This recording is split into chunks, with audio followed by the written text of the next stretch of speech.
नमस्कार विद्यार्थी मित्रांनो, बृहन्मुंबई महानगरपालिका शिक्षण विभाग व्हर्च्युअल ट्रेनिंग सेंटर, मी विश्वास ठोंबरे व्हर्च्युअल शिक्षक आपले स्वागत करतो।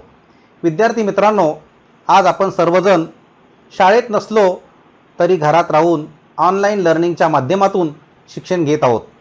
या माध्यमाचा आणि अध्यापन अध्ययनाच्या प्रक्रियेचा आपल्याला नक्कीच फायदा होईल अशी आशा आहे। त्याचबरोबर आपल्या शिक्षण प्रक्रियेत खंड पडणार नाही, म्हणूनच बृहन्मुंबई महानगरपालिका शिक्षण विभागाने हा उपक्रम सुरू केला आहे।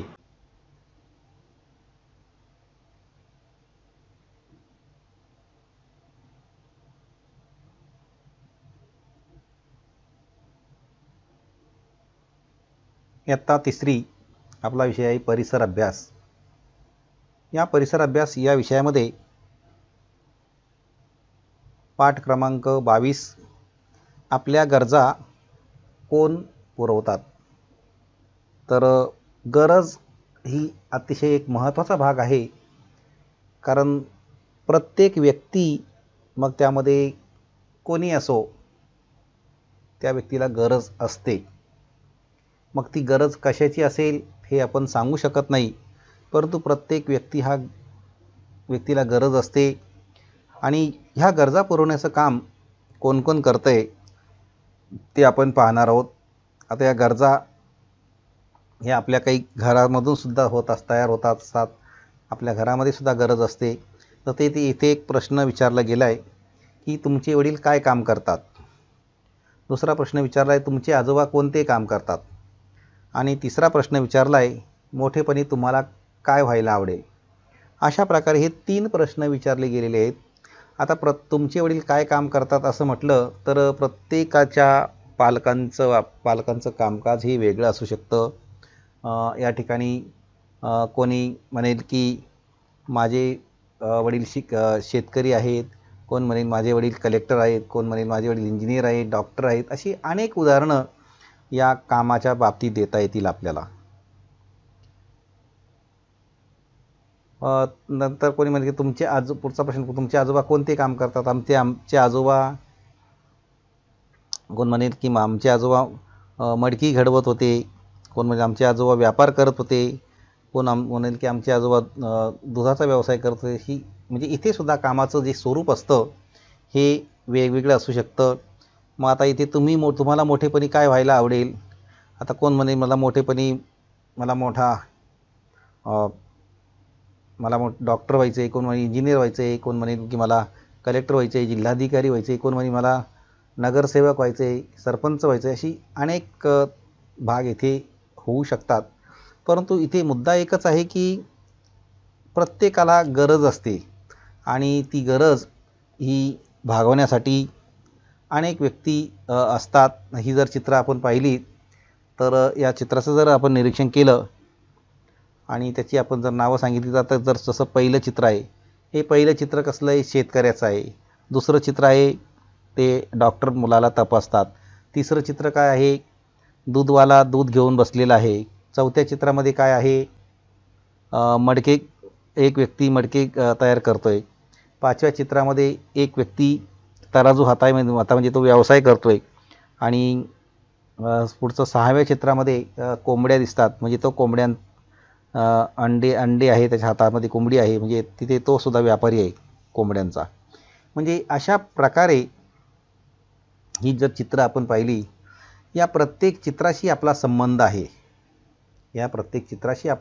आहे। कारण या प्रत्येक चित्रामध्ये आपली गरज आहे। पहिलं चित्र जे शेतकरी दाखवलं ते कारण शेतकरी सुद्धा आपली गरज पूर्ण करत असतो, कारण अन्नधान्य पुरवण्याचं काम पिकवण्याचं काम शेतकरी करत असतो आणि म्हणून त्याच्याकडून सुद्धा आपल्या अन्नधान्याच्या गरजा, भाजीपाल्याच्या जी गरज आहे ती पूर्ण होत असते। नंतर दुसरं चित्र जसं डॉक्टर दाखवलं की आपण आजारी पडलो मग काय करायचं, कोण दवा देणार आपल्याला। आता डॉक्टर असतात, हे डॉक्टरसुद्धा आपली गरज पूर्ण करत असतात। त्यानंतर दूध आहे, दूध हे आवश्यक असतं आणि म्हणून दुधाची सुद्धा गरज असते, कारण दूध जरी प्रत्येकजण काही गाय म्हैस काही पाळू शकत नाही, परंतु दूध घालणारी व्यक्ती असते, दूधवाला ज्याला आपण म्हणतो, ती मात्र दारोदार येऊन तो आपल्याला दूध देऊ शकतो। नंतर चौथं चित्र आहे मडके घडवणारा माणूस. हा जो कुंभार आहे मडके घडवणारा, कारण काही मातीची भांडी असतात, ही मातीची भांडीसुद्धा आवश्यक असतात आणि तीसुद्धा एक गरजेनुसार ती विकत घेतली जातातच. व्यापार म्हटलं तर आपल्याला कोणती वस्तू विकत आणावी लागते, दुकानदार येतो आणि म्हणून दुकानातून सुद्धा अनेक प्रकारच्या आपल्या गरजा या पूर्ण होत असतात. आणि कोंबडी म्हटलं, कोंबड्यांचा व्यापार आहे. इथे सुद्धा काही आपल्याला अंडी पाहिजे असेल, काही कोंबडी पाहिजे असेल, तिथे सुद्धा इथून हा सुद्धा एक व्यापार आहे. म्हणजे इथे प्रत्येक चित्रामध्ये गरज ही समाविष्ट झालेली आहे. त्या गरजा ह्या आपल्याला आवश्यक अशा गरजा आहेत त्या. आता इथे हवा, पाणी, अन्न, निवारा या सर्व सजीवांच्या गरजा आहेत आणि त्या माणसांच्याही गरजा आहेत. पण याशिवाय माणसांच्या अनेक गरजा आहेत. जसे तुम्हाला कपडे लागतात, मार्गदर्शन करण्यासाठी शिक्षक लागतात, घरी कोणी आजारी पडले तर डॉक्टर लागतात. आपल्या विविध गरजा पुरवण्यासाठी वेगवेगळे लोक काम करतात. त्यांनी केलेल्या कामामुळे त्यांच्या व इतरांच्या काही गरजा पूर्ण होत असतात. त्यांच्या कामांना व्यवसाय असं म्हणतात. म्हणजे जसं हवा, अन्न, पाणी, निवारा ह्या तर गरजा सर्व सजीवांच्याच झालेल्या आहेत. पण मुद्दा काय आहे की याच्याशिवाय माणसाच्या काही गरजा ठरल्या आहेत की आपल्याला कपडे लागतं, कोण आपल्याला मार्गदर्शन करायला शिक्षक लागतात, कोणी आजारी पडले डॉक्टर लागत असतात आणि इतर वस्तू आणण्यासाठी सुद्धा आपल्याला दुसऱ्यावर अवलंबून राहावं लागतं. नंतर दुकानदाराकडून आपण काही वस्तू विकत आणत असतो. म्हणजे इथे व्यापार जो आहे तो सुद्धा महत्त्वाचा आहे. म्हणजे ह्या सगळ्या भागांना त्यांची जी कामं असतात त्या कामांना काय म्हणतात, व्यवसाय असं म्हणतात. आता या व्यवसायाचे काही प्रकारसुद्धा पडलेले आहेत. या व्यवसायाचे जर प्रकार आपण पाहिले तर प्रमुख 4 प्रकार व्यवसायाचे पडले गेलेले आहेत. या चार प्रकार, पहिला एक प्रकार येतो म्हणजे निसर्गावर आधारित असलेला व्यवसाय. आता निसर्गावर आधारित असलेले जे व्यवसाय, उदाहरणार्थ शेती आहे, मासेमारी. आपल्याला माहिती आहे निसर्गावर आधारित व्यवसाय म्हणजे शेती, कारण शेतीसाठी पाऊस हा अतिशय महत्त्वाचा असतो. साठी सुद्धा पाणी आवश्यक असतं. म्हणजे हे दोन्ही व्यवसाय निसर्गावर आधारित आहे. तर मोठ्या प्रमाणामध्ये पाऊस झाला तर शेती चांगली येते आणि मासेमारी चांगली होऊ शकते आणि म्हणून तो निसर्गावर आधारित हा व्यवसाय आहे. नंतर उदाहरणार्थ दुसरा व्यवसाय उद्योग. मग त्यामध्ये मोटार तयार करणे, माठ तयार करणे, कापड तयार करणे. आता इथे उद्योगामध्ये अनेक प्रकारचे कारखाने असतात. काही कारखान्यामध्ये मोटारी तयार करतात, काही कारखान्यामध्ये माठ तयार केले जातात, कापड तयार केले जातात, औषधं तयार केली जातात. अशा अनेक कारखाने आहेत उद्योगामध्ये. सायकली आहेत, खेळणी आहेत, मोबाईल आहे, टी व्ही आहे, हे असे अनेक प्रकारचे कारखाने आहेत. म्हणजे त्याला आपण उद्योग असं म्हणतो. नंतर तिसरा आहे व्यापार. आता व्यापार करणाऱ्यामध्ये आपल्याला बाजारामध्ये ज्या ज्या वस्तू विकत आणाव्या लागतात ती आहे दुकानदार. मग त्यामध्ये शेती बाजारसुद्धा, तो शेतीतल्या सगळ्या वस्तूसुद्धा आपल्याला त्या बाजारामध्ये मिळत असतात. परंतु ते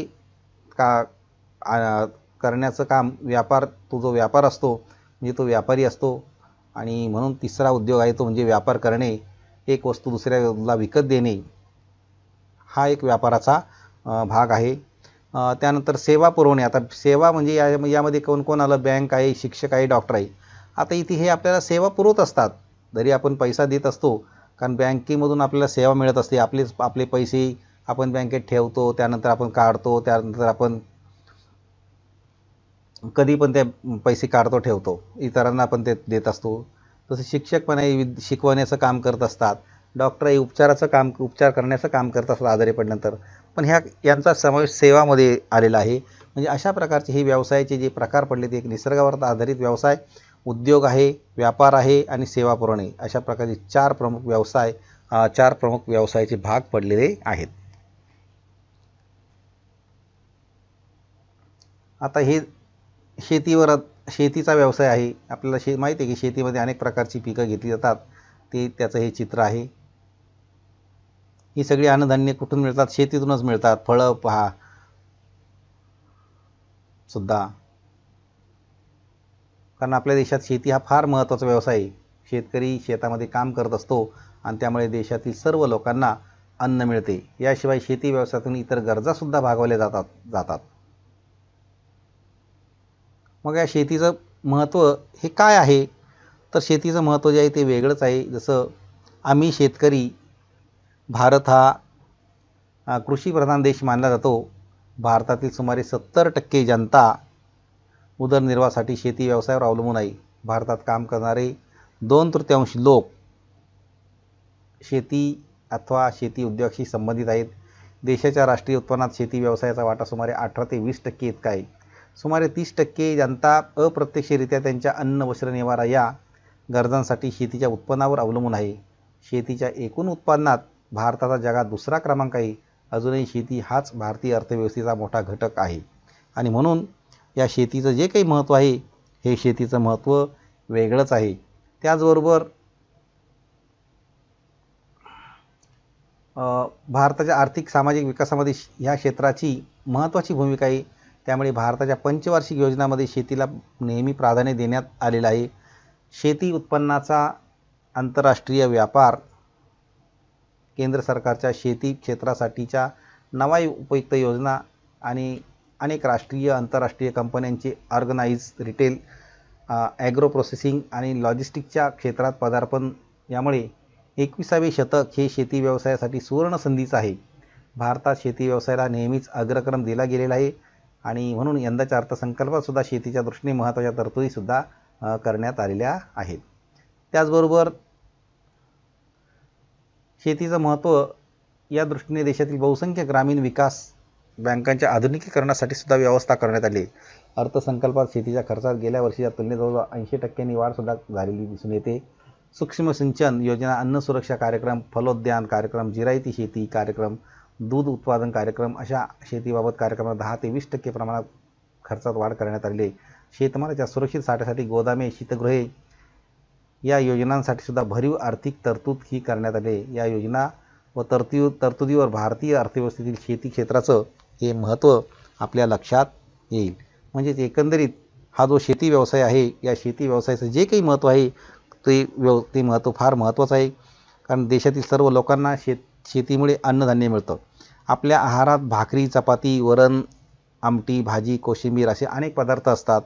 हे पदार्थ आपल्याला या शेतातून पिकवल्या जाणाऱ्या पिकापासून मिळत असतात. शेतात ज्वारी, बाजरी, गहू, भात, तांदूळ, कडधान्य तसेच पालेभाज्या, फळभाज्या या सुद्धा पिकवल्या जातात. याशिवाय आपल्या इतर गरजासुद्धा शेती व्यवसायातूनच भागवल्या जातात. उदाहरणार्थ ऊसापासून साखर मिळते, कापसापासून कापड बनते, ते आपल्याला कपडे बनवण्यासाठी वापरता येते. फळे, फुले आणि औषधी वनस्पतीसुद्धा मोठ्या प्रमाणामध्ये पिकवली जाते.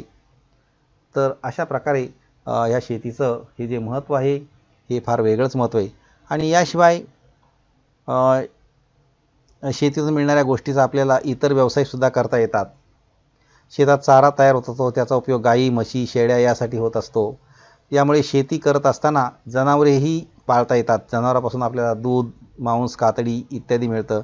शेतात धान्य तयार होतं आणि या धान्याचा उपयोग करून कोंबड्या पाळता येतात. शेतात तयार झालेल्या फळांपासून सरबत, जॅम, जेली यासारख्या गोष्टीसुद्धा आपल्याला तयार करता येतात. त्याचबरोबर शेळीपालन, कोंबडी पशुपालन, फळ प्रक्रिया इत्यादी व्यवसाय हा शेतीवर अवलंबून असतात आणि म्हणून त्यांना शेती व्यवसाय पूरक असं सुद्धा म्हणता येईल. कारण इथे गावातले काही व्यवसाय परंपरागत असतात. जसं आजोबा वडील जे काम करतात तेच काम मुलेसुद्धा करत असतात. पण आपल्या देशात आपल्याला आवडणारा व्यवसायसुद्धा आपण निवडू शकतो. म्हणजे शेतीला हे जे पूरक व्यवसाय जे आहेत हे जरी महत्त्वाचे असले, जसं जनावरे पाळणे, कोंबड्या पाळणे, दूध, मांस हे पूरक व्यवसाय आहे. मग त्याच्यापासून जसं शेतातून फळं मिळतात, मग सरबत, जॅम, जेली हे सुद्धा करता येतात. शेळीपालन आहे, कोंबडी पालन ह्यासुद्धा हे याला आपण काय म्हणतो, शेतीला पूरक असणारे व्यवसाय. ही सगळी पूरक व्यवसाय शेतीला असणारे.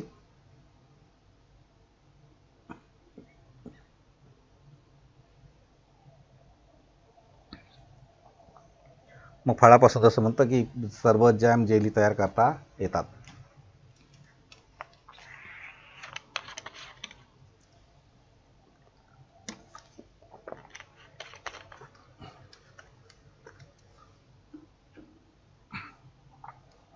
कोंबडी पालन आहे, पशुपालन आहे, फळ प्रक्रिया हे सगळे शेतीवर आधारलेले व्यवसाय आहे.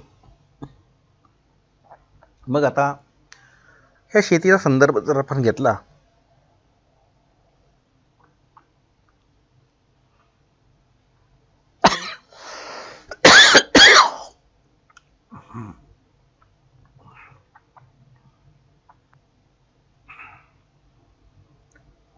शेतीचा संदर्भ जर आपण घेतला तर शेती ही पूर्वी माणसाला करता येत नव्हती. माणूस अन्न मिळवण्यासाठी भटकत असायचा. व त्यावेळेला तो काय करायचा? शिकार करायचा, फळे कंदमुळे खायचा. जेव्हा माणसाला शेती करण्याची पद्धत कळली तेव्हा त्याला एका जागी अन्न मिळू लागलं. अन्नासाठी भटकंती करण्याची त्याची गरज उरली नाही आणि त्याला मोकळा वेळही मिळू लागला. त्यातून विविध प्रकारचे शोध लागले आणि विविध उद्योगसुद्धा निर्माण झाले. तर अशा पद्धतीने म्हणजे पूर्वी माणूस हे जे जीवन जगत होता ते आदिमानवाचं जीवन जगत होता. कारण त्या आदिमानवाला शेती काय आहे हेच मुळामध्ये माहीत नव्हतं. परंतु हळूहळू त्याची भटकंती तो करायचा आणि हळूहळू त्याला ते शेतीचा त्याने शोधायला लागला. मग पुढे काही उद्योग जसे तयार झाले तसं उद्योगामध्ये कच्चा माल घेतात, त्यावर प्रक्रिया करतात, त्यातून नवीन पक्का माल तयार होतो. जसं कुंभार माठ तयार करतात, हा त्यांचा एक प्रकारचा उद्योग आहे. मग माठ तयार करताना त्याला काय काय करावं लागतं? त्याला चांगली माती आणावी लागते, ती माती चाळावी लागते, मातीत इतर पदार्थ तो मिसळत असतो, माती मिसळून चिखल तयार करावा लागतो त्याला. आणि मग ही मळलेली माती तो चाकावर त्याच्यापासून मडकं तयार करतो. कच्चं मडकं झालं की ते भाजतो आणि त्याच्यापासून ते एक पक्का माठ तयार होतो. तर अशा प्रकारे हा सुद्धा एक प्रकारचा काय झाला? उद्योग तयार झालेला आहे.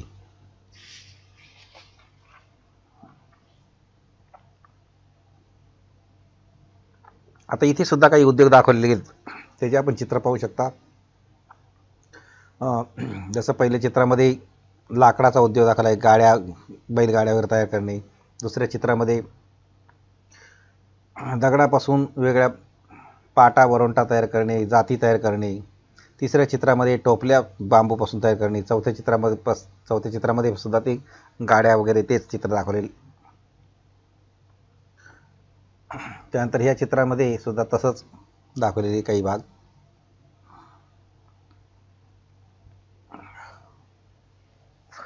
चाकावर घडवलेली मडकी आहे ती. मग आता इथे काही कृती करायची आहे. जसं औषध कारखाना असलेलं ठिकाण सांगायचं आहे आपल्याला, साबणाचा कारखाना असलेलं ठिकाण सांगायचं आहे. हा जो नकाशा आहे या नकाशाचा जर आपण बारकाईने विचार केला तर औषध कारखाना म्हणजे अशी काही चिन्ह दाखवलेली आहे सूचीमध्ये औषध कारखाना कोणत्या ठिकाणी दाखवला गेलेला आहे ते जर आपण पाहिलं तर प्रभादेवीला औषध कारखाना दाखवला गेलेला आहे. साबण आणि सुवासिक तेल कोणकोणत्या ठिकाणी दाखवली ती विक्रोळीला दाखवलं गेलेलं आहे. म्हणजे जी सूची आहे त्या सूचीवरून आपल्याला ती माहिती सांगता येईल.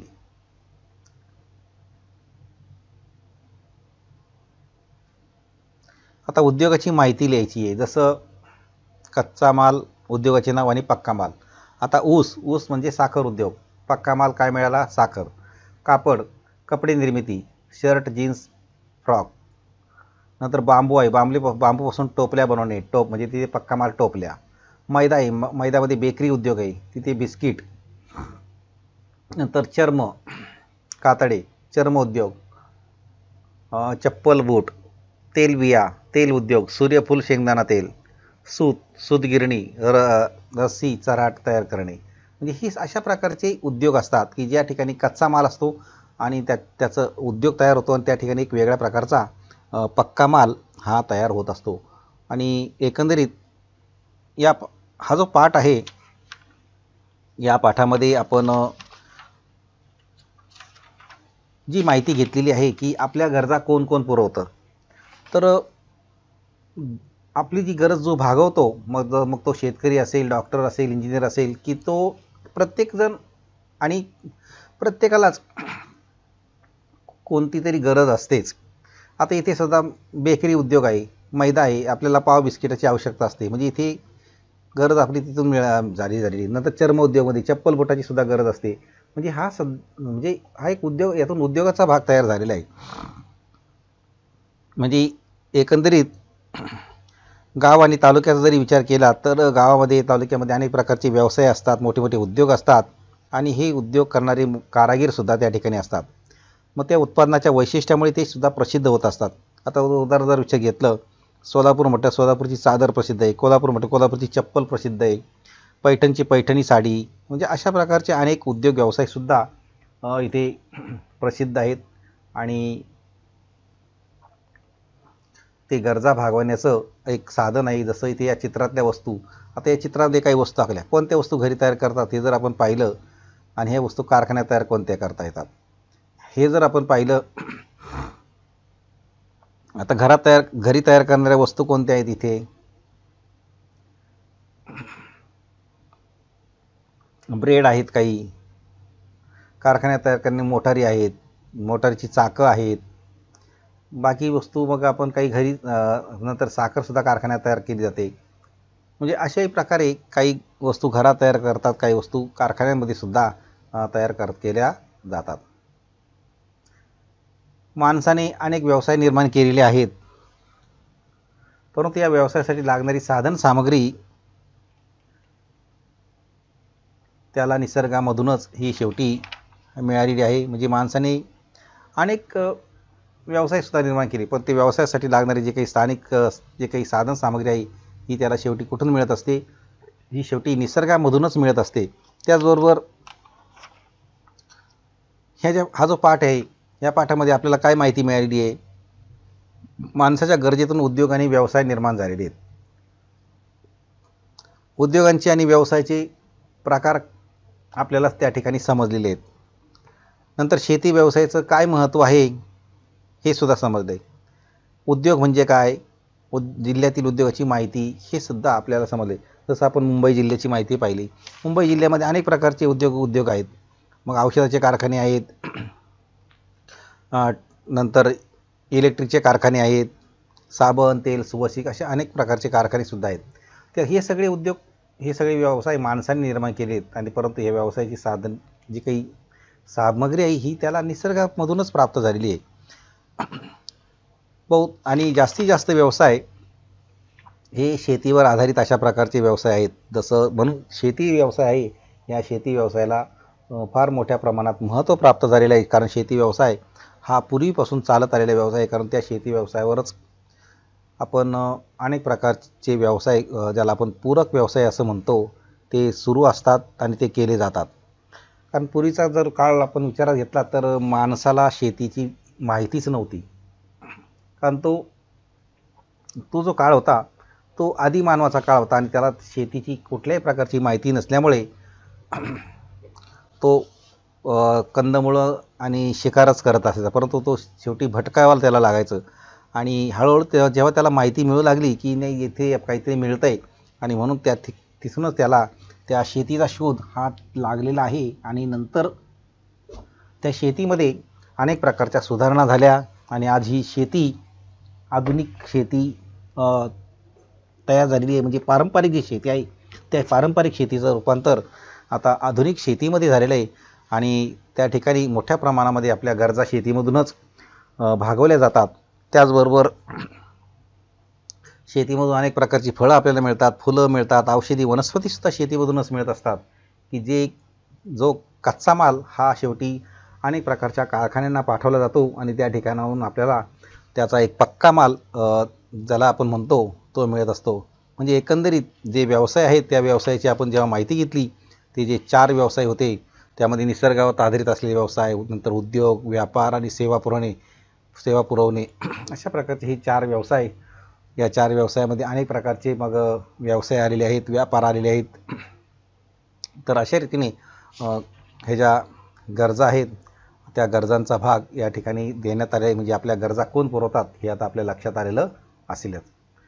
का निसर्ग सर्व सजीवांच्या गरजा शेवटी पुरवत असतो आणि म्हणून आपण निसर्गाबद्दल काय करायचं आहे, आदर बाळगायचा आहे. मग प्रश्न आहेत, व्यवसायाचे प्रकार सांगा व त्या व्यवसायाची नावे लिहा. पूर्वी भटकंती करणारा माणूस एका ठिकाणी स्थिर कसा झाला याबाबत माहिती लिहायची आहे. आणि शेती व्यवसाय महत्त्वाचा का आहे. तर अशा प्रकारे आपण या घटकाची बरीचशी माहिती देण्याचा प्रयत्न करण्यात आलेला आहे. आपणही या घटकाचे व पाठाचे वाचन करायचे आहे आणि पाठ्यपुस्तकात दिलेले जे प्रश्न आहेत त्या प्रश्नांची उत्तरं सोडवायची आहेत. त्याचबरोबर आपल्याला मी काही प्रश्नसुद्धा दिलेले आहेत, ते प्रश्नसुद्धा आपण सोडवायचे आहेत. आणि याबरोबरच या पाठाच्या आपल्या प्रतिक्रिया आपण बृहन्मुंबई महानगरपालिकेच्या यूट्यूब चॅनलवर जरूर कळवायच्या आहेत. धन्यवाद.